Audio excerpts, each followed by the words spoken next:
What's up, YouTube? Welcome back to the Aviator Chris channel. Today we're going to talk about the Brunner CLS MKII force feedback yoke and Thrustmaster's TPR rudder pedals. Stick around. Alright guys, just a little disclaimer out here. This is not a sponsored video or a paid ad. I bought all these products with my own money and these opinions are my own. Alright, a little bit about the specs on the yoke. It's capable of 6.3 inches of elevated travel, 90 degrees plus or minus on the roll. It's capable of producing 24 pounds of elevator pitch force and about 4.5 pounds of roll force. And this all just equates to an absolute incredible experience in the sim. And if that wasn't enough, combined with the software, everything happens dynamically. So basically what all that means is as your aircraft changes speed, the control inputs required and the forces required are different. It's one of the things that we kind of learn and feel out in the aircraft when we're learning slow flight. Learning stall recoveries, takeoff and landing phases of flight, how your aileron control can get really sloppy just above the ground before you touch down. All these things are replicated very well with the Brunner Yoke. The value that it has added to my home sim experience is unmatched. I've had a lot of yokes throughout the years, from the CH stuff to the Sidetech/Logitech stuff. Then I upgraded to the Honeycomb Alpha Yoke, which was fantastic. Again, great yoke for the price for what it does. All the bells and whistles are there with switches and whatnot.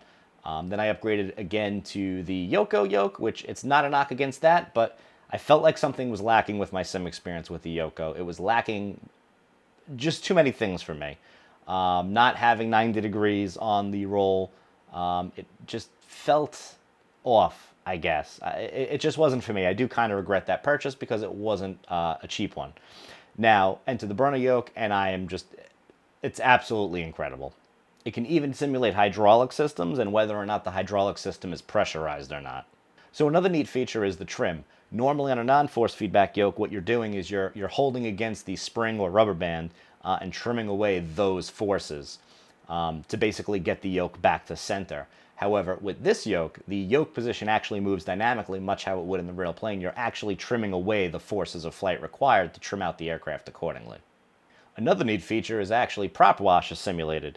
So what you'll typically see on the Cessna is the yoke will fall full forward when the engine is off. And when the engine starts and as you do your run-up, the prop wash will actually kind of raise and push back the elevator. It even supports force feedback based upon turbulence and outside atmospheric effects. So wind gusts and things can kind of move the yoke around too, which is pretty neat. I don't really particularly care for the implementation of how the software does it, so I usually leave those settings more towards the weaker side. Another neat feature is that when the autopilot is engaged, the yoke will move in pitch and roll just like it will in the real aircraft. Now with that, there is some tinkering to do with the software. They do have a cloud option, which has a bunch of profiles you can download. Some of them I felt were pretty good. Some of them were, I didn't really care too much for how the 172 profiles felt, so I went and customized my own based upon my experience in the aircraft. Obviously, if you're not a real-world pilot, that kind of experience is really hard to judge. But most of the profiles are good or good enough, and if you feel like something's a little off, you could always tweak it to basically what makes you happy. There's really no right or wrong way. Obviously there's real versus, your home sim, and you could trim out all the forces that you want, and it would just be a very loose feeling yoke.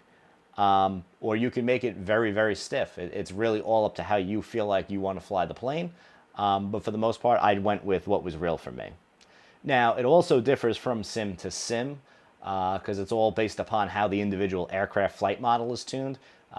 In X-Plane 11, I have an Airfoil Labs 172 NG profile, and then for the stock Cessna's and Microsoft Flight Simulator, I have a stock profile for those two aircraft as well. So now another huge benefit of this yoke is that no two aircraft feel the same. Going from a CJ4 or 737 and then into a Cessna or a Piper or some smaller GA aircraft, they could all obviously feel different. They all have their own profiles, or they can have their own profiles, and you adjust the forces accordingly based upon the speed of the aircraft, the type of systems that they have, whether they have hydraulics, don't have hydraulics, prop wash effects, and everything. It is super customizable on how each aircraft can feel. We have all the usual buttons and switches on the yoke. I use one for push to talk, one for autopilot disconnect. If I'm flying in VR, I use one to recenter the view. We do have an elevator trim switch, but we don't have a rudder or aileron trim. So what I basically use is I use the hat switch and reprogram those buttons accordingly, which you could do in the software.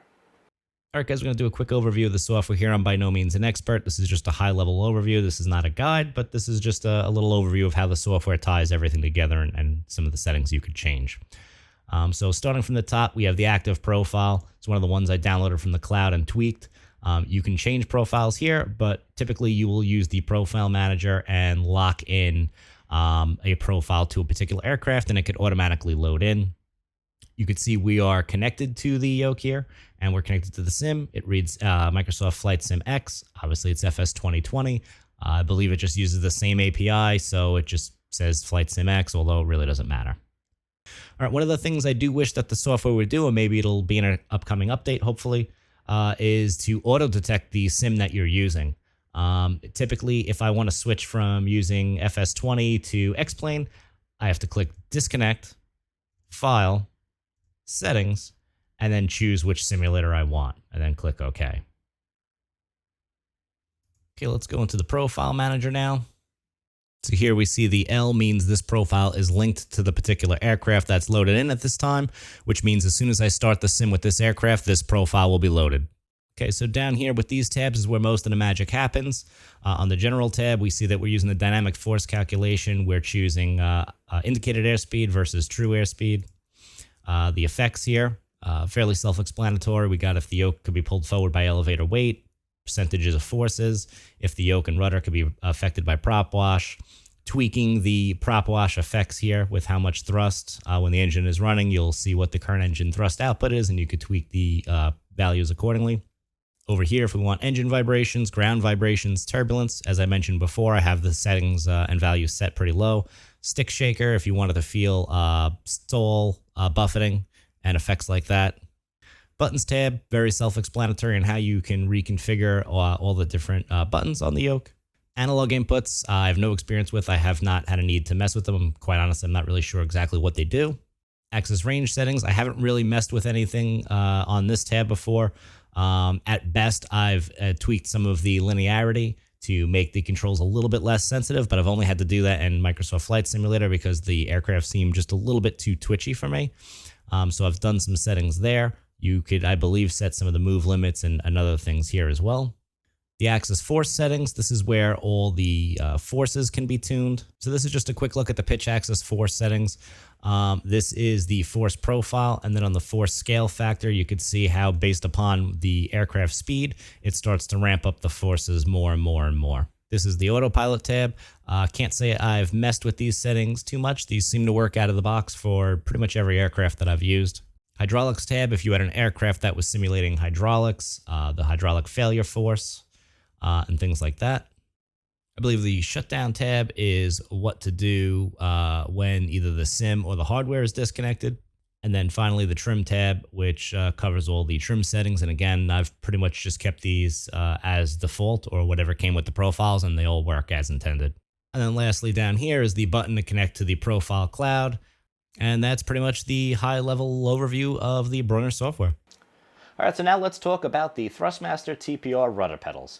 Now, they are in no way as exciting as the Brunner Yoke here.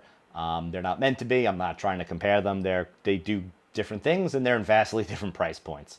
They're completely plug and play out of the box. They connect up. I have had to do no modifications to them. They work. They're reliable. There's no issues.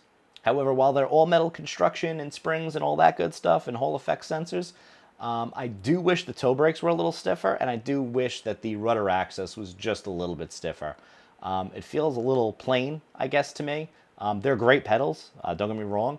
I know there are some mods out there for them, but I do wish they were a little bit stiffer. You know, even your typical Cessna 172 rudder pedals feel a little bit heavier than these do. So just some closeout thoughts here. I cannot say enough good things about the Brunner Yoke. It has added so much value to my home simulation. It has added realism, diversity to aircraft. It's just made it an awesome flying experience now. With a little bit of time, patience, and tinkering with the Brunner software, you can really get each aircraft dialed in nicely. Alright guys, thanks for watching. Be sure to hit the subscribe button and the bell notification for future videos. Next Thursday we'll be releasing the video that covers all the miscellaneous switch panels that I have, including the Logitech FIPS panels as well. Be well, and fly safe.